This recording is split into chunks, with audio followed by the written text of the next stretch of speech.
What's up, everybody, and welcome back to Fireside Giants. I'm your host, Anthony Rivardo, joined by my co-host. Today, giving you the practice recap on the New York Giants training camp day number 9. It was a light day for the Giants today because, of course, they have joint practices coming up on Monday and Tuesday with the Detroit Lions. Lions traveling to town. I always love these joint practices. The Giants did some with the Lions last year as well. Seems like they're developing a good kind of connection here with the Detroit Lions coaching staff. And I think that we'll get some really good practice insights and clips over the next couple of days, since it will be the first time that we see a lot of these Giants players face off against opposing teams' talents. I think that's very important, not only for the rookies, but even the returning veterans, just to get them ready for game time this upcoming season. But man, I am really excited because Detroit Lions, they drafted somebody that the Giants really liked in Terrion Arnold, cornerback out of Alabama, I believe it was. And so he's going to be going off against Malik Neighbors. I can't wait to watch that matchup at these joint practices over the next couple of days, and really just to see a lot of these Giants players who have been playing well hopefully maintain that status going up against another team. I think that's very important. Neighbors has been torching all of the Giants cornerbacks. Obviously, it's created a lot of cause for concern among Giants fans about the talent of our cornerback room. But if Neighbors goes into these practices over the next couple of days, keeps torching opposing cornerbacks on another team, and our cornerbacks start playing better against another team, I think it'll help bring some confidence to the fan base. But of course, we'll see. And of course, we're going to give you the updates on all of the training camp practices and reports over the next couple of days as the Giants practice with the Detroit Lions. But diving into today's practice, I want to talk about some of the key storylines. Again, not a lot of them because it was a light day as they prepare for these joint practices. But I want to dive into them nevertheless. Brian Burns having a dominant day. Daniel Jones with a solid day. And of course, the injury update on the offensive line. I'll dive into all that. But before I do, make sure to leave a like if you enjoyed this episode. Subscribe to the channel if you're new. Ring the bell so you don't miss an episode. Comment your thoughts down below in the comment section. If you're listening to Apple or Spotify, please make sure to leave us a 5-star review. Go ahead and follow us on all of our social media channels at Fireside Giants. Without further ado, let's go ahead and dive into today's practice. The first player that I want to talk about is Brian Burns. And I'm actually going to tie that into the conversation about Terrion Arnold, or rather the cornerbacks that the Giants almost drafted in round 2 of this year's draft. Now, if you guys watched the latest Hard Knocks episode, the series finale, it really dived into how the Giants were targeting a cornerback at the beginning of round 2, but were ultimately unable to land one. They pivoted. They went with Tyler Nubin instead, safety out of Minnesota. Very excited about him.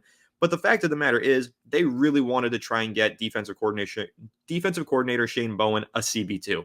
They couldn't do it because they traded one of their 2 second-round picks away to the Panthers for Brian Burns. And I just want to make this clear. That was a smart decision. It's tough. The Giants don't have an established CB2. They don't have a young rookie cornerback who's developing into a star right now, other than Deonte Banks, of course. But they don't have one from this last draft class that they could say is a future CB2, right?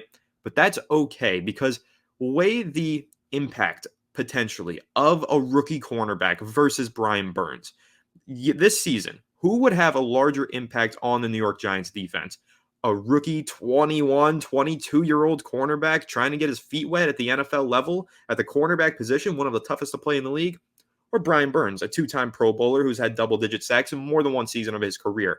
Brian Burns is proving through training camp, as he's been dominating day after day, that this was a worthwhile trade for the New York Giants to sacrifice that second-round pick and say, hey, whatever impact you think you would have gotten from that rookie corner, I'm going to give you that impact and then some as a veteran in this league and a true star pass rusher who's going to transform this Giants defense. So very excited to see Brian Burns so far living up to the hype. I believe it was Connor Hughes of SNY said he had 3 sacks during the team drills, like back to back to back, kept routinely beating Andrew Thomas. And that's not to be concerned about Andrew Thomas, guys. We know he's amazing. He's one of the best offensive tackles in the NFL.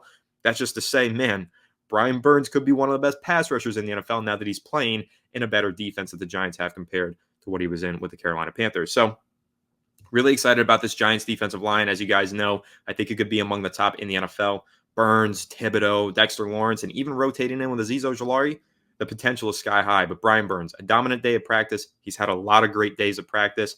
Very excited for what he's cooking up in this Giants defense. But also in this Giants defense, Jason Pinnock, another interception today. This one, pick 6, took it to the house, reminded me a lot of the 102-yard pick 6 that he had in week 5 of last season versus the Miami Dolphins. He looked spectacular. He's looked really good all throughout training camp.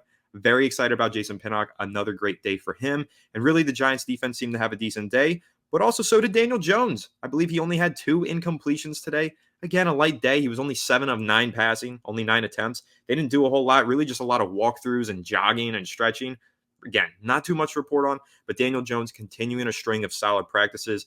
He did have a pick. That was the Jason Pinnock pick six. However, that was not Daniel Jones' fault. I will clarify. That ball hit Daniel Bellinger in the hands, went through his hands, dropped from Daniel Bellinger, picked off, and taken home by Jason Pinnock. So Daniel Jones, another solid practice. Obviously, last week, I think it was on Tuesday, he had a really tough day. There was a lot of conversation among Giants fans. Is it time to bench him? It got very scary very quickly. He's bounced back really in a solid way. I think his last 3 or 4 practices have all been good outings. And so that's something to be confident in and feel some comfort going into this preseason, which starts in just a few days for the Giants. They are playing a preseason game on Thursday. It's right around the corner. And as you guys know, once the preseason begins, very quickly, time flies, regular season is here. So a lot of fun, of course. Now I want to talk about some of the injuries that the Giants are dealing with because I am getting very concerned about a couple of them on the offensive line. John Michael Schmitz is still out with this shoulder injury. Now, we just discussed this in a recent episode Alex and I did, and I was like, listen, guys, we need him back on the field because if you're not practicing, you're not getting better. That's what defensive coordinator Shane Bowen said about Tyler Nubin. That's what I am saying about John Michael Schmitz. And not that I think John Michael Schmitz is a bad player and he has so much work to do. I thought he was a great player coming out of Minnesota last year. I thought that he was an excellent center prospect. The Giants got a steal in the second round. And I think that he's going to be a good NFL player if he stays healthy. But health has been a problem for him. He missed a lot of time with injuries last season, and he's missed a lot of this summer. And the summer is very important for young players. This is where a lot of development happens, particularly for a Giants offensive lineman. Going up against this kind of defensive line talent, going up against Dexter Lawrence every day in practice, that would help make John Michael Schmitz a much better player. Unfortunately, he's just not out there. He's not improving because he's injured. So I'm really hoping and praying that the Giants get him back as soon as possible. If possible, I'd like to see him practicing in these joint practices starting tomorrow, but doesn't sound like that's going to be the case. They held him out of today's practice. It's very unlikely that they throw him into the fire against an opposing team at practice. So once again, my concern level for John Michael Schmitz is continuing to rise. I still think at the end of the day, he'll get healthy at some point, be a solid player for the Giants this season, but he wasn't great last year as a rookie. He struggled. Injuries, coaching had a lot to do with that. But we got to see him get better. He's not going to get better if he's not practicing. So I'm really hoping that John Michael Schmitz can get back on the field soon. Now, last player that I do want to discuss before I wrap up this quick episode for you guys is Evan Neal. Now, if you didn't see it, Brian Daboll spoke to the media today about Evan Neal, and he didn't exactly give an encouraging response. He said that Evan Neal is still rehabbing. When he's ready, he'll be ready, and then he'll take the field again, but he's not ready. And Brian Daboll was asked more than once, did Evan Neal suffer a setback? Looked like he was almost ready to return back into the spring minicamp period, and he's not ready yet. So did he have a setback? Brian Daboll wouldn't give an answer, didn't clarify whether or not he's had a setback. All we know, Evan Neal, not healthy, not practicing, not getting better, probably not starting for the Giants this season. Honestly, to me, it feels like Jermaine Illuminor has absolutely locked up that starting right tackle job, and that's the way it should be. Evan Neal can't have that job until he earns it back. That's how I feel about it. He hasn't practiced enough. He hasn't been healthy.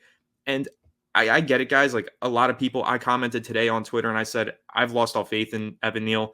I'm over it at this point. And a lot of people were like, hey, you can't say that. He's only played 20 games. But understand that that's part of the problem. He's only played 20 games in 2 seasons when there's a possible 34 games that he could have played. That's 14 games that he's missed. That's almost a full regular season of playing time that he hasn't been on the field for. That's part of the problem. It's not just the fact that he hasn't been a great player for the Giants. In fact, he's been really bad. It's the fact that he's been bad and he's been hurt. So he hasn't gotten healthy and he hasn't gotten these practice reps and he hasn't shown signs of progress and he hasn't even given himself opportunities to develop and show progress because he's been injured. So it's unfortunate. Sometimes players step into the NFL with a ton of talent like Evan Neal did, and it just doesn't work out for a multitude of reasons. Poor coaching, injuries, bad luck. Really, it could just be that for Evan Neal. I don't know. I hope that he proves me wrong. I hope that he proves all of us wrong because I know a lot of us are feeling this way. Like we're done with him. Hope he proves us wrong. Hope he becomes a franchise offensive tackle or maybe even gets moved inside the guard. Hope he becomes a franchise player for the Giants. Don't care how it happens. I just don't have confidence that it will anymore. He hasn't gotten healthy yet. My concern level just continues to rise. And honestly, I have given up to some extent.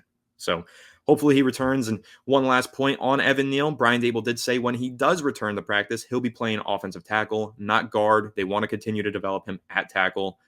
I think that's going to cause a lot of debate amongst Giants fans, whether or not that's a good idea.